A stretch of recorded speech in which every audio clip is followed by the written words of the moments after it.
Welcome to Alberta Conservation Association's Harvest Your Own podcast, the resource for everything hunting, navigating through the field, the butcher shop, and the kitchen.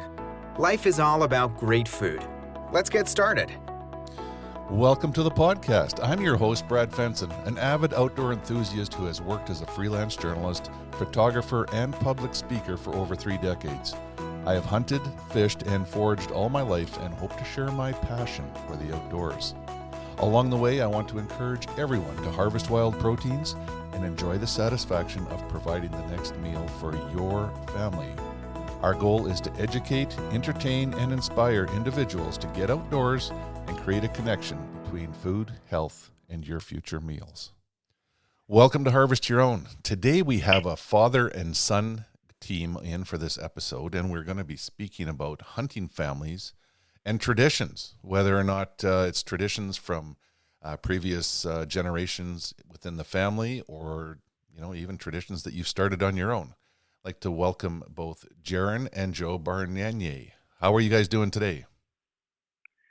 Good. We're doing great. Good, Brad. Thanks. Good. Both you, I know you from Fish and Game. Jaren, you work at the Korth Group, and you have an active role there in some of the marketing and media. And you seem to be very well versed in products and how they're used and all the rest of it. Yeah, absolutely. I've been working for Korth Group since 2017. I guess it's been just about 7 years now. I started out as their Alberta sales rep, and now I'm in a new role there, their manager of marketing. So I have a background in marketing and just kind of migrated to sales, but now I'm kind of doing something that I was disciplined to do. Yeah, and somehow you never migrated out of the hunting and fishing community. No, I've always been immersed in it for sure, but now I'm really immersed in it. Right, and your dad, Joe, you're there. Tell us a little bit about yourself. I've known you from Alberta Fish and Game and the roles you played there, but tell me more about yourself and some of your family history. Well, I was born in Hungary. We immigrated in 1956. We were the 56ers coming to Canada. My family was, my dad was a professor of forestry in Hungary and very involved in the management and hunting. So I went on my first hunt with Dad when I was 4 years old, actually. We rode a bicycle out into the forest and we went boar hunting one night. So my introduction to hunting came early in my life, and we immigrated to Canada in 56, lived in Vancouver for 4 years, and then moved to Alberta, residing in Calgary, where most of my hunter education was taught to be by my dad. Unfortunately, Dad passed away in 72 at a young age of 52, and I had a lot of mentors along the way, other community members, Hungarian members that kind of took me out and introduced me to the fraternity of the hunter, as we called it back in Europe.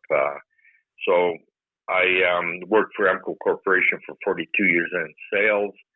And through that, I met a lot of great people out in the country. I was a country salesman and was able to access properties through those connections and be able to harvest protein for our family. And it's been a long tradition of family hunting.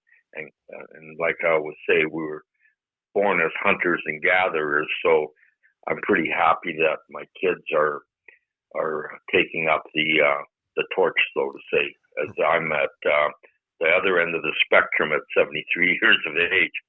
Yeah, where you get enjoyment out of watching the next generations active in the field, bringing stuff home and sharing it with you now instead of you bringing it home and sharing it.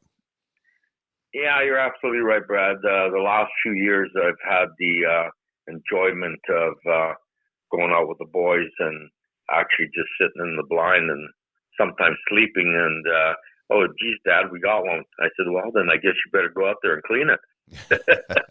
Absolutely. So Yeah, it's nice to see the younger generation. Plus, I've also, through my affiliation with Calgary Fish and Game and Alberta Wildlife Federation now, I mentored a young fella a few years ago, took him, and he's from a non-hunting family, and I had the opportunity to take him out and help him harvest his first and his second deer and teach him some of the field dressing and the values of the protein, and actually he really enjoyed it, and that was a real inspiration to me that there are young people coming up and wanting to enjoy hunting.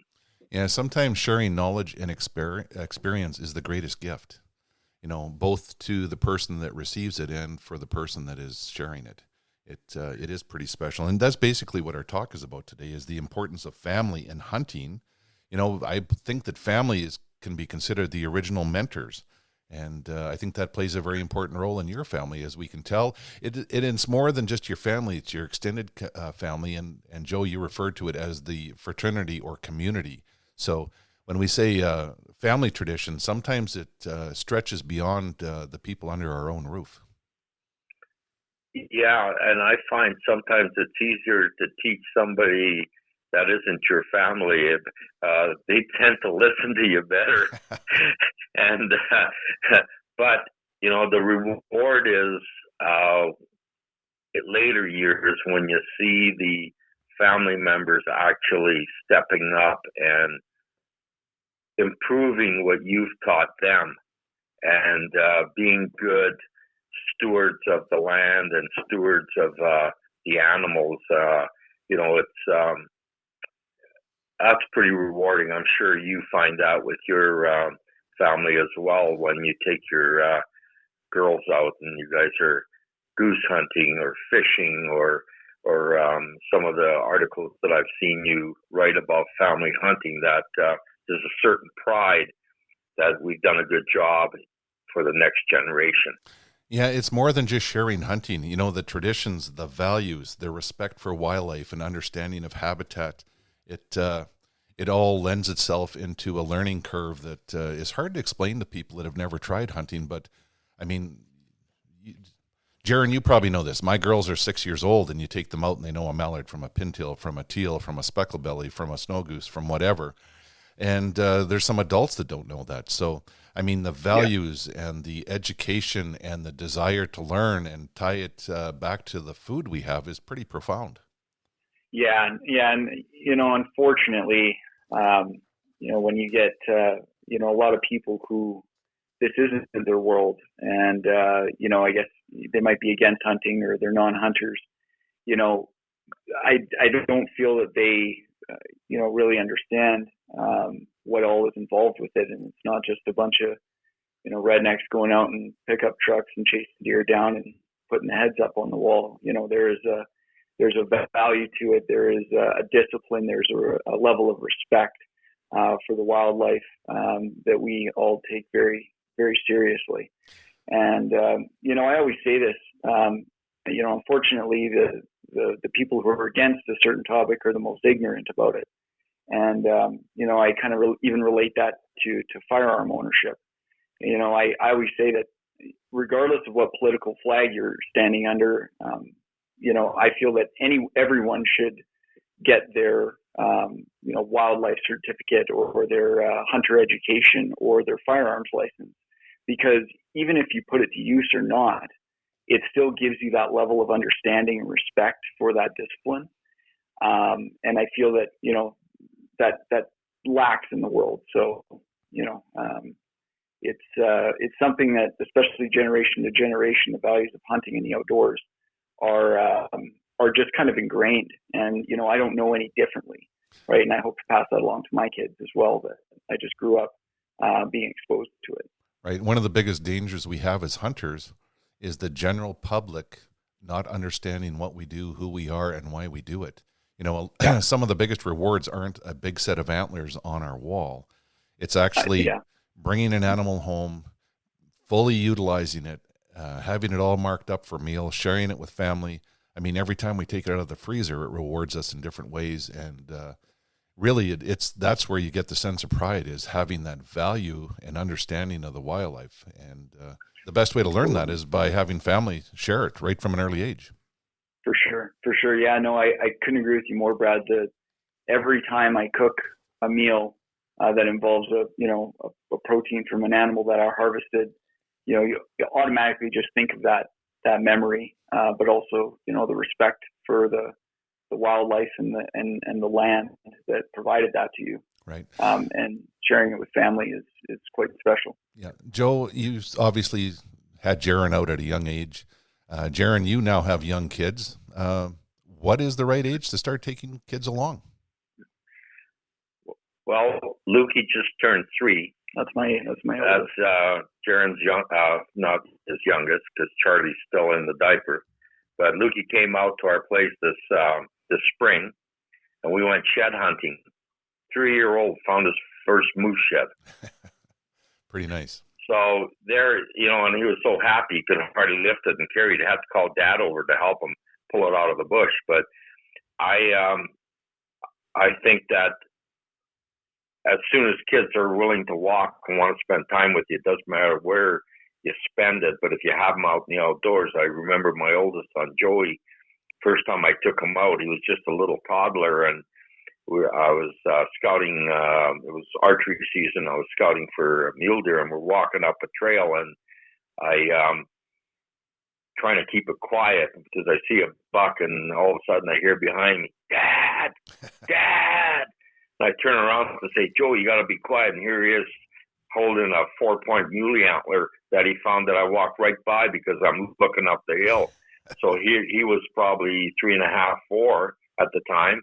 And, that just started everything, hunting, fishing.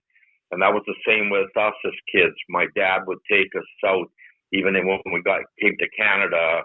I remember going to Mrs. Brown's farm northwest of Calgary, between Calgary and Cochrane, and we were hunting partridges on her place. My sister, myself, young kids. We weren't shooting, but we were going out with Dad, and then going home and eating that animal. So, unfortunately, I find that country kids are different than urban kids. Rural kids understand game management, whereas we go to rural rural settings, and it's totally different. And teachers, sometimes I can remember going to school telling my teachers that I was hunting with my dad, and my dad wrote a letter to the principal because we went deer hunting, and he told him I had buck fever. Well, Dad got disciplined by the principal. So those aspects of our heritage and our culture, trying to teach the urban people our ways, I think that it's getting better because we're getting more exposure. There's your programs, his programs, fish and game programs, and when we're bringing the younger generation into it, I think we're teaching them the right thing, giving them an option. Right. And just to add to that, Brad, that it doesn't always have to be the art of hunting or the act of hunting. Even just going looking for antler sheds, or scouting, putting up tree stands, or if you are successful in a hunt, having the kids just come in and see the animal as you're skinning it out or processing it. All those events just start getting the child to have some interest if it's there, and you can start that at far before they're even able to actually get out and hunt. Absolutely. Creating that appreciation for the great outdoors in general is the most important. This podcast is produced for Harvest Your Own, a program dedicated to those who want to reconnect with food and health through their experiences outdoors. HarvestYourOwn.ca is a resource for individuals to learn more about hunting and the outdoors. There's information to get you started and ensure that your compass stays pointed in the right direction to be successful. Where's your next meal coming from? What do you think the biggest challenges are in terms of getting kids into the field? I mean, it's probably a lot different, Joe, from when you started taking Jaren than now. I remember going with my dad, and he worked Monday to Friday, had weekends off, and society was pretty structured. We lost that structure within society, and it's like helter-skelter trying to find time to do anything nowadays. Well, I think that the people that have it ingrained in their heritage do it naturally.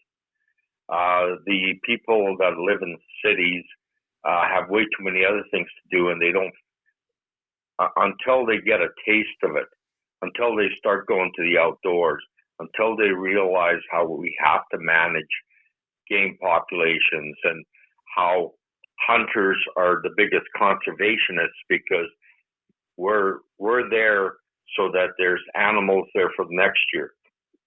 So as soon as we start conveying that message to them and they understand it, Brad, you're familiar with the animal fencing program. Oh, yeah. And how many times I've gone to antelope fencing and there's more people that have never hunted in their lives out there, and you offer them some deer jerky or some elk pepperoni, and they go, really? Yeah. Like they understand how good it is, and then all of a sudden it's not, I'm going to call them granola crunchers against hunters. It's, oh yeah, really? You did that? And why do you do that? I said, why are you here helping the antelope fencing? Well, because we want to manage. We want to make sure that there's wildlife.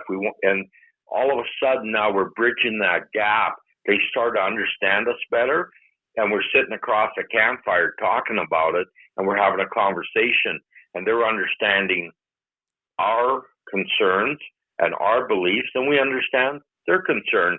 And if some of them actually really like the wild protein. Oh, absolutely.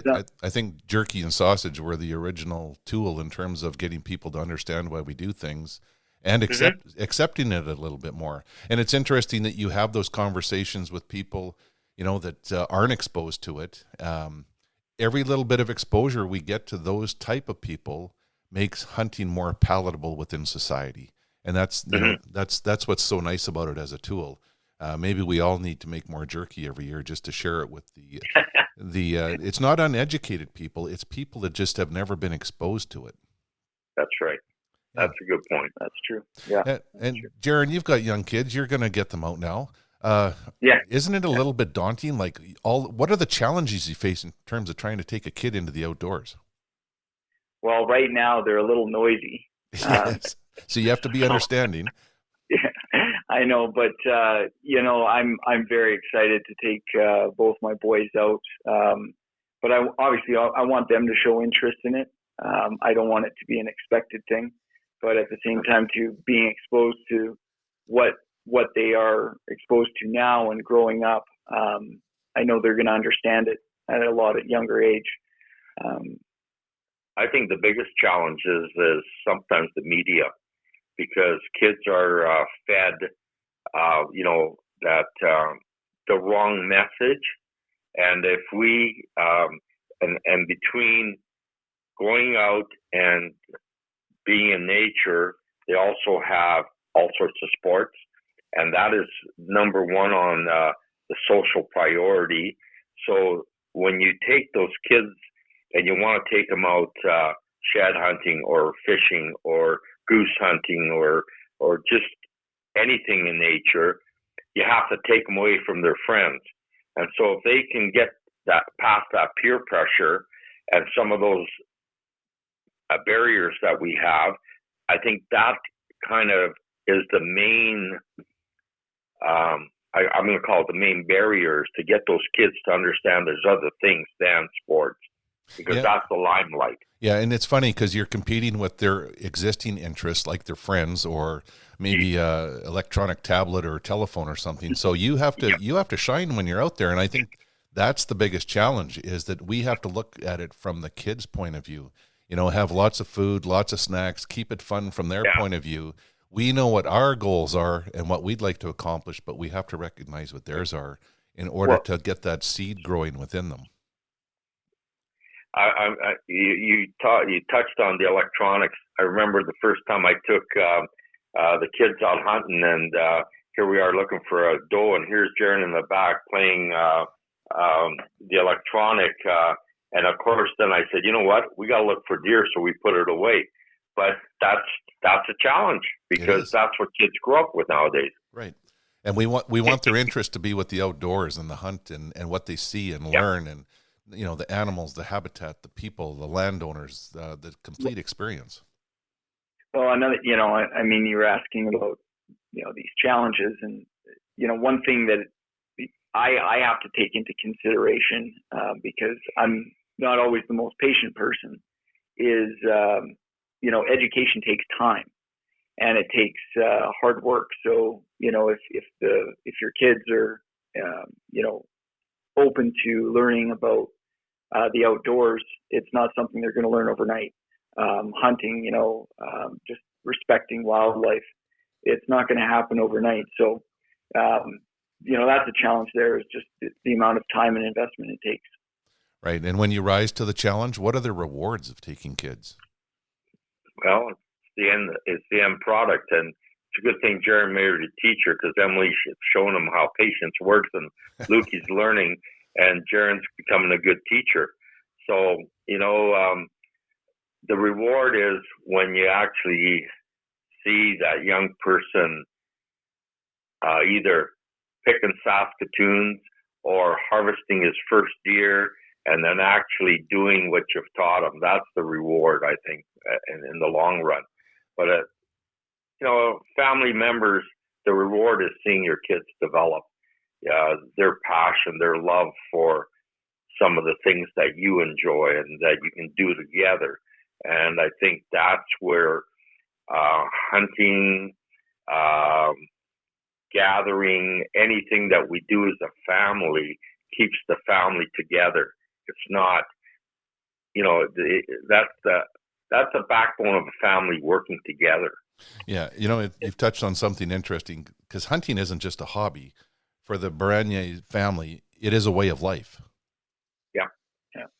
Yeah, and another quick thing too, Brad, is I definitely feel a sense of this, and I'm sure my dad sees that in me.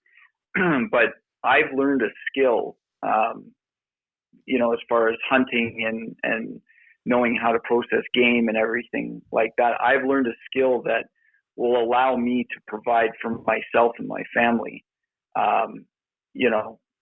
regardless of how hard times get, So that's where I hold a sense of pride that I am essentially, in a way, self-sustaining myself and my family.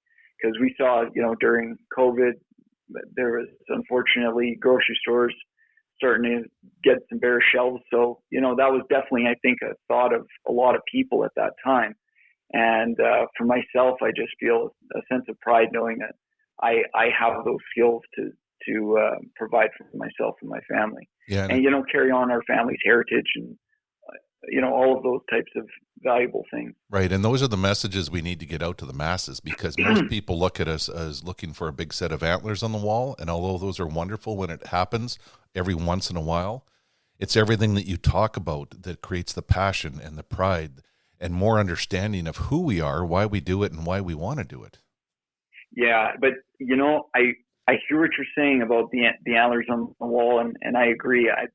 To me, and I'm sure I'm speaking for many hunters out there, but to me, seeing those antlers on the wall reminds you of that day, reminds you of that event, reminds you of the respect that you have for wildlife, reminds you that you have this skill to provide for yourself and your family, and reminds you of the bounty that animal provided to you. So I don't shoot for antlers, but if you are fortunate enough to be able to put those on the wall, it definitely represents more than just a set of antlers. Yeah. Oh, absolutely. Tell us a family hunting story that we can relate to about that. This is actually the reason why I think that. My dad started this conversation with, a little background on himself and his father and how much his dad, my grandfather, meant to my dad when it came to learning about nature and hunting and whatnot. So it segues into this story. That's why I kind of started with that. But September 18th, 2018, I was thinking of not going hunting that night. I just wasn't feeling too up to it. But Dad called me up and convinced me. The elk were around where we were hunting, so he called me up and convinced me to go out. I wasn't even going to go out. So, anyways, we get out to our hunting spot and walking down to our ground blind. Brad, I'll tell you, it was like walking through Jurassic Park. The elk were everywhere. It was mews and chirps and bugle screams from all around you. In fact, I even walked down to to our hunting spot in our ground blind with an arrow knocked, because you never knew what was going to pop up from behind a tree. It was that wild, full rut. So anyways, when we were in the ground blind, Dad and I were together in the ground blind, and that was the night that I shot the largest bull elk that I've shot to date, and so very special, right? Dad was next to me, archery kill. It was just a perfect night. And what was even more emotional about that is the fact that Dad told me right after he saw the bull go down that the September 18th was my grandfather's birthday. So he taught my dad a lot of things about the respect for hunting, and it just so happened it was on his birthday. So Grandpa was looking down on us for that. So it was pretty special. And then now I have those antlers on the wall and in my stairwell in my house, and every time I look at that, it's not a set of antlers on the wall, it's that memory. It's reliving the event. Yeah, that was pretty special. Yeah, no doubt. And everything happens for a reason, for it to align with your grandpa's birthday makes it even more memorable. And when you started the story, I was going to say, wow, you even know the exact date and time of all the events. So yeah, that date won't ever leave my memory. That's for sure. Right. This podcast was made possible by Alberta Conservation Association and the Harvest Your Own community. If you're interested in harvesting your own food, there's a comprehensive collection of information to gain insight and knowledge. Head to the field, harvest your own protein, prepare it, and taste the results. HarvestYourOwn.ca is a library of information from getting started and geared up to processing, butchering, and cooking wild game to make the connection between health and food. Tell me a little bit about the family skills competition. Well, my dad has taught me everything that I've pretty well learned when it comes to the basics of hunting and even some of the more advanced stuff. And so I don't think I got to go a long way to fill Dad's shoes. That's for sure. But he's taught me how to skin and gut and process, and I know how to do it now. But typical dad, he'll always tell you what you're doing wrong. It's going to take a lot for the student to overcome the master. That's for sure. It's constructive criticism. I've come a long way, even though he's grown a little taller because I had to boot him a few times. So that's why he's taller than me. But Brad, growing up, like I said, my dad took me out when I was 4 years old. I shot my first shotgun when I was 10. I had the bruise on my shoulder from the 12 gauge, but I wanted to do it. The kids, we started them young with archery. As soon as they could pull the bow, they had it. I taught them firearms, safety when they were young. Living on an acreage, a farm, we always had guns around, but my kids respected them. They knew them. When they were 10 and 8, they were already shooting gophers with their little squirrel cooey and my little old anshoots that I got when I was 12 years old. and I still remember it was $14.95 at Uptown Sports. So, all those memories that you have, and the kids when I taught them about shooting varmints and gophers and what it is about handling firearms and how permanent things are when you do the wrong things. So, all that stemmed into competition. I was very competitive as a kid. I was into competitive archery. The kids started bow shooting, and when they went to school, I thought that they just quit. Well, Jaren took his bow to university with him and was shooting in the lanes and leopards. Didn't even know about it. So all that basic fundamental stuff that I gave them opportunities, they kept up with it. So yeah, we're competitive, but I learned a lot from a lot of people. Like I said, when my dad passed away, I had a lot of other mentors. I worked for a taxidermist. I helped a butcher. He was cutting animals in his basement. So I learned from him, and those are the things that I've passed on to my kids. And yeah, Jaren says, well, geez, Dad, there's more than one way. I said, no, there isn't. There's Dad's way.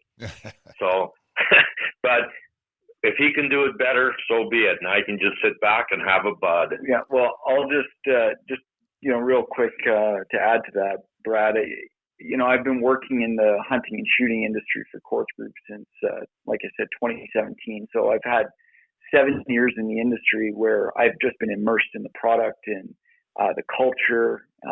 So, Dad taught me everything that I know, but that this industry has really allowed me to dive into those topics deeper and learn a lot about product and whatnot. So there's times right now where I'm educating Dad on a few things when it comes to product, but as far as the fundamentals of hunting and the outdoors, that's definitely been Dad who's been showing me those ropes.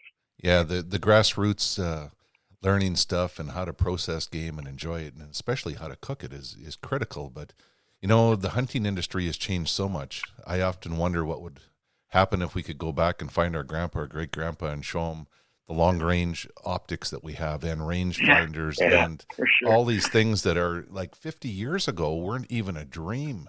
And it's changed. It's changed so much that you guys have a good blend. Dad's there to keep you the grassroots and the stability and the foundation for family hunting and enjoyment there. But Jaren, you're on the other end of the scope where you're learning all the newest things, the high tech, understanding it, and being able to share it back and teach people. Yeah, no, I absolutely. It's something where just immersing my life in it has really given me an accelerated appreciation for already the things, with hunting and the outdoors that are, respected, right? So. Yeah. I think, though, in retrospect, in the old days, we really hunted. Now it's more technology, and it's still hunting, but it's a different dynamics of hunting. The old iron sight peep sights are gone, and now you got the top end Leopold variable scope, and if you want to reach out, you can touch them. Right. You don't have to walk as far now, and you don't have to stalk. Yeah, but that being said too, Brad, our family, just a big part of hunting and the appreciation for the outdoors is we do everything involved in the process of harvesting an animal. We start out with the land management and putting up tree stands and scouting the property and finding where they're traveling. And, obtaining permission and all those types of preliminary things. And then we do the actual hunt and then the harvest and then, the gutting, the skinning, the processing, the butchering, even making our own sausage and jerky and then, cooking it. Right. So that's where, and I mean, for Dad and I too, we even do our own taxidermy as well. As far as, European mounts, Dad does some really good work with that. But I love wood carving, so I carve these custom plaques, and so we work all together on it, and that's a big sense of pride for us, is seeing it literally from the start to the finish and being a part of every step of it. There's nothing more rewarding than being intimate with every step, and it's almost like the best thing you can do to respect the animal too. You've harvested it, you respect it in every way along the process, right from cutting it up to family-sized meals to knowing how to cook it. Non-hunters would never understand that. To go buy your meat is one thing. To actually have that hands-on from field to fork is a completely different experience, and most hunters, it gives you a tremendous amount of pride. Like, that's what people don't understand. It's not just the killing of an animal. It's way beyond that. It's much more, and it's people are so willing to share that we have to find a way to get that message out. Yeah, absolutely. Yeah, absolutely. The older generation, Brad.